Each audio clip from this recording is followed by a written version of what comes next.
La France serait au bord de la faillite. C'est la grosse ficelle dont abusent certains politiques pour endosser les habits d'hommes providentiels. C'est aussi le propos de comptoir des pessimistes et grincheux de toute espèce.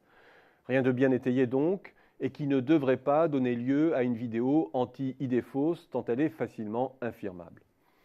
Il suffit de regarder pour cela les taux d'intérêt auxquels la France se finance et se refinance, et notamment les spreads qu'exigent les créanciers pour couvrir leurs risques. Il suffit aussi d'observer la trajectoire de la dette publique hexagonale en voie de stabilisation après l'ajustement à minima des années Hollande. Mais ce qui est faux dans l'idée de faillite, ce n'est pas tant l'évocation du risque, tout peut arriver, on le sait, dans notre monde financier déboussolé, que les mécanismes qui le sous-tendent.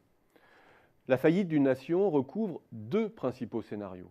Un, soit les déséquilibres globaux que résume la balance des paiements sont tels que les conditions de financement de l'ensemble des agents privés ou publics en sont affectées.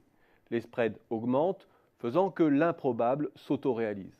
Les conditions de refinancement de la dette qui échoient sont telles que les agents privés puis publics font défaut en chaîne. 2. Soit un agent bancaire à portée systémique fait faillite, entraînant dans sa chute l'État qui n'aurait pas la capacité de recapitaliser ou de prendre les pertes. Ce deuxième scénario n'est en rien spécifique à la France. Nous ne le maîtrisons pas totalement aujourd'hui et nul ne pourrait parier à 100% que les banques sont à l'abri de ce type de danger. Si l'on en croit les résultats affichés des banques françaises, qui ne s'érodent que pour les plus spécialisés, les stress tests de cet été ou encore les perspectives d'embauche pour 2017 positives, ces dernières ne seraient pas dans l'œil du cyclone. Il n'en reste pas moins que l'aplatissement de la courbe des taux, autrement dit le très faible écart entre taux court et taux long, fragilise le business model des banques du monde entier, puisque c'est de lui que dépend la marge d'intermédiation. Bref, la France est plutôt bien positionnée en termes de risque bancaire, mais le risque d'un craquement demeure à probabilité non nulle. Restent alors nos déséquilibres globaux, somme des déficits cumulés de l'État, des ménages et des entreprises.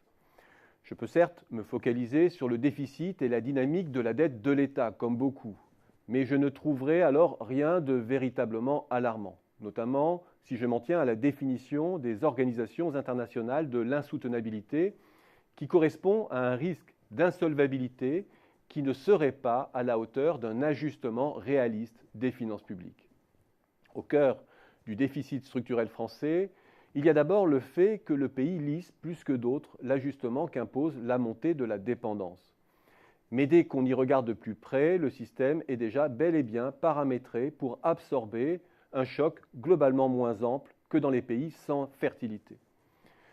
Les déséquilibres français sont au final à la hauteur d'un ajustement réaliste qui ne dépasse pas 2% du PIB.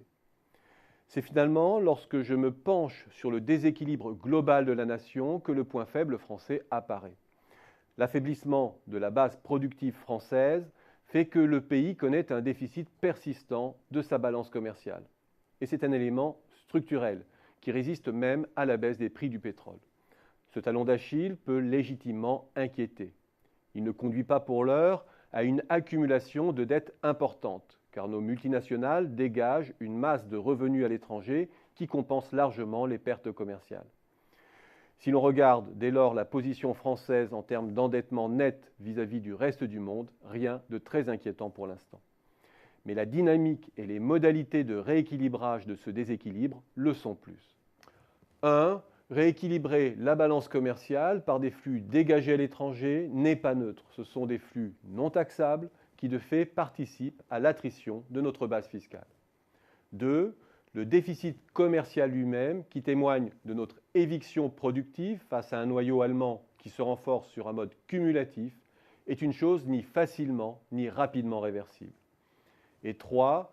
La dynamique des positions nettes françaises et allemandes mettent bien en évidence ce caractère cumulatif qui s'auto-renforce. Le vrai risque d'insoutenabilité financière française réside bien là, et l'aborder sous le prisme exclusif des finances publiques constitue malheureusement un facteur aggravant.